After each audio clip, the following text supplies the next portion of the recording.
Hey there, this is Amelia here. Welcome to Amelia's crossdressing story. Today we are going to share a story called Never Wanted to Be a Girl Part 10. By Teddy. For more interesting and exclusive stories, please subscribe to my channel and support me at Patreon. Mrs. DeLong screamed, "I'll kill you for this, you fag-loving bitch," as she launched herself at Dr. Nagel. And slammed face first into the floor when Tia tripped her.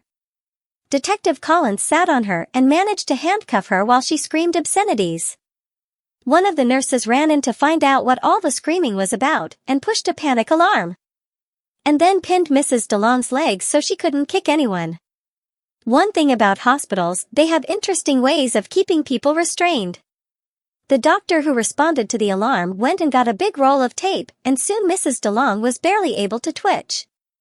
Dr. Nagel was shaking, and Tia held her while the detective called back to his office. He got off the phone and managed a weak smile. "I am charging her with felony assault. The chief wants her placed in the psychiatric unit for evaluation, and if they say she is fit, we will transport her to the jail." He looked really stressed. 2 orderlies came in, put her on a gurney, and strapped her down. When she started to scream louder, they did something with a roll of gauze, and all that came out were muffled grunts as they wheeled her down the hall. Art was still shaking as Dr. Nagel thanked Tia and came over to us. "I take it this is the young person that wants to be a girl?" I nodded. "I haven't done much pro bono work of late. So if the detective here doesn't mind, I would like to provide a free evaluation and perhaps some counseling to both children." That took a second call and a consultation with the hospital's staff psychiatrist for approval. The detective again apologized for the problems created by Mrs. DeLong and said the local social services director was en route. I have been assured that he is very willing to work with Dr. Nagel to help both children. Dr. Nagel nodded. "I know of him, and he is said to be a good person." She gave the detective an inquisitive look. That was a rather fast decision on giving her the boot. "Have you dealt with her before?" He shook his head and whispered something in her ear.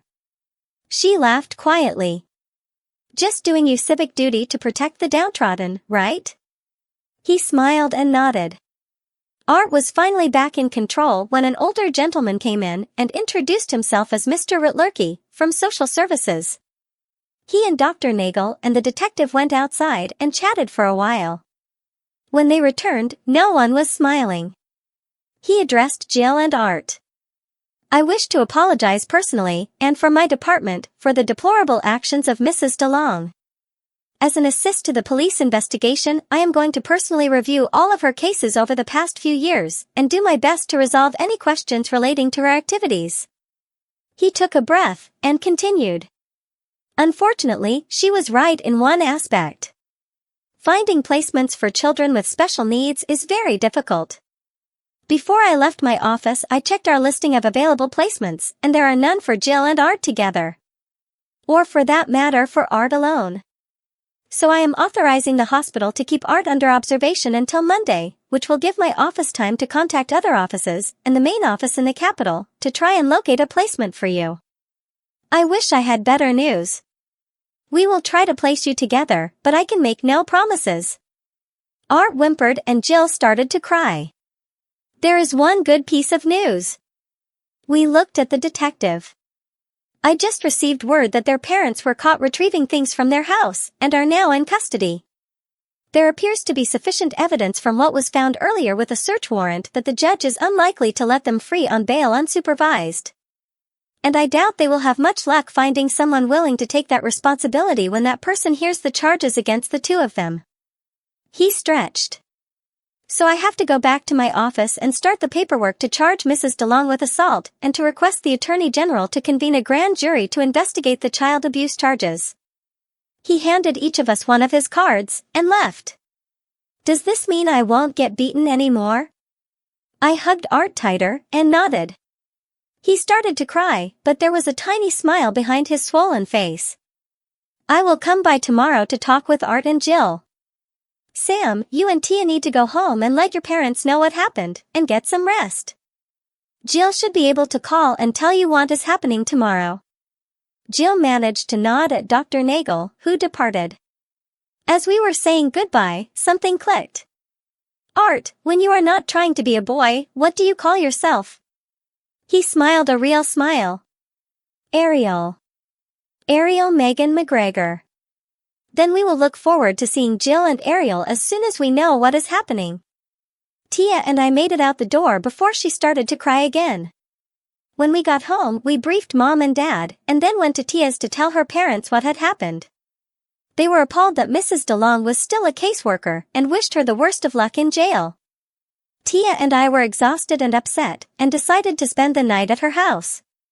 We both cried a little as we came to grips with the reality that Art, no, make that Ariel, was going to have a terrible time trying to cope without the support of her family. And poignantly realized how important was the support we received from our parents.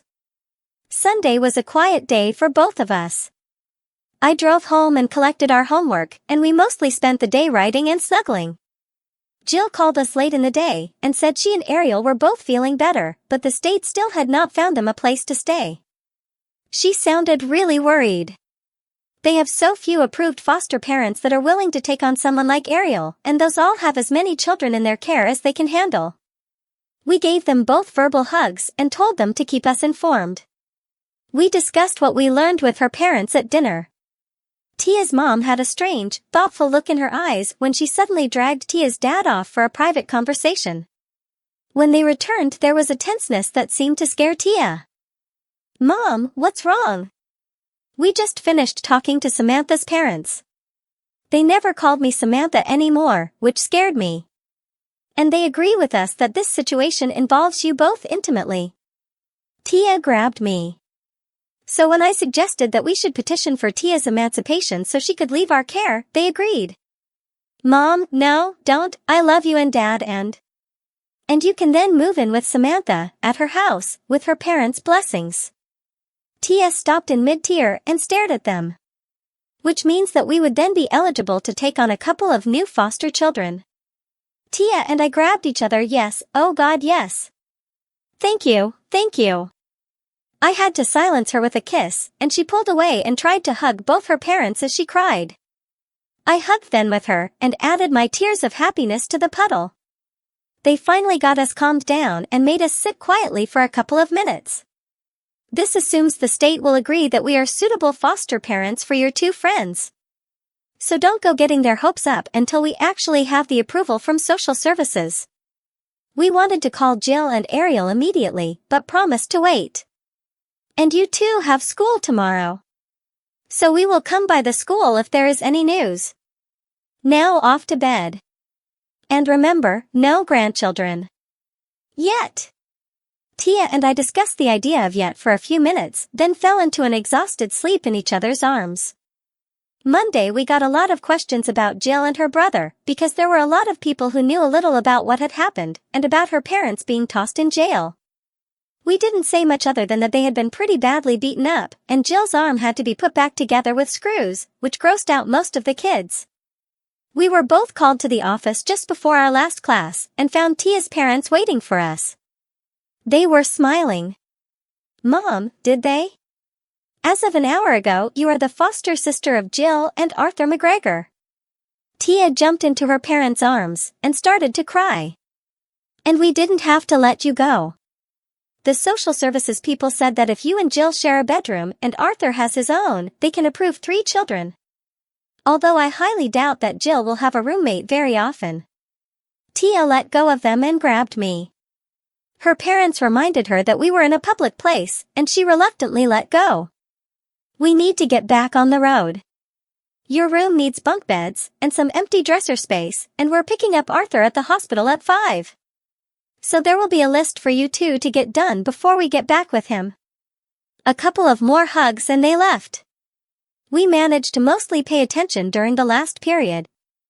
When we got to Tia's house after school, the list said to prepare their guest room for Arthur, because Jill was going to stay in the hospital until the next weekend.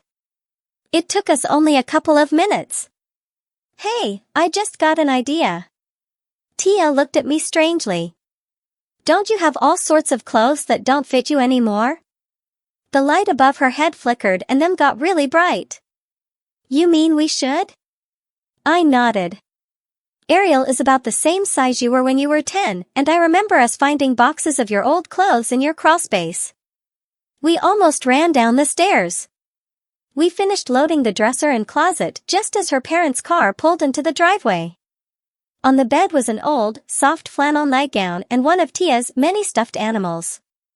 We hurried downstairs to meet them at the door. Ariel's face was a weird yellow and purple mix, but the swelling was going down. She was wearing a pair of oversized jeans, a shirt, and a pair of new tennis shoes that looked silly. But she was smiling and grabbed us and started babbling her thanks. Hey, everybody deserves a home and parents that love them. Tia grabbed her mom and dad and snuggled against them. I was holding Ariel. So are you ready to see your new room? She nodded, and we headed upstairs. I saw Tia whisper something in her parents' ears, and they hummed back a little. When Ariel saw the nightgown on the bed, she spun around and grabbed me and started to bawl like a little kid. Tia's parents, make that Ariel's new parents, nodded at me and smiled. Tia and her mom made dinner, and I helped Ariel with dressing as a girl. The pleated skirt and blouse fit, as did the ankle socks and silly-looking little girl heels. She almost came apart when she realized how awful her hair looked. I pulled out a scissors, and after seating her on a chair and wrapping her in a towel, told her to close her eyes and trust me. Tia and I had discussed Ariel's hair, and Tia suggested a radical short cut from one of her teen magazines. So I got things reasonably even and played with a comb and some styling gel until her hair was all sorts of little spikes. I added some of Tia's old clip-on earrings and a necklace and told her to stand. I moved her to the mirror. Remember, you've got a lot of bruises, so you'll look sort of weird anyway. That's all for now. See you in the next video. For more interesting stories, please subscribe to our channel, and for exclusive content, please join us on Patreon. Link in the comment.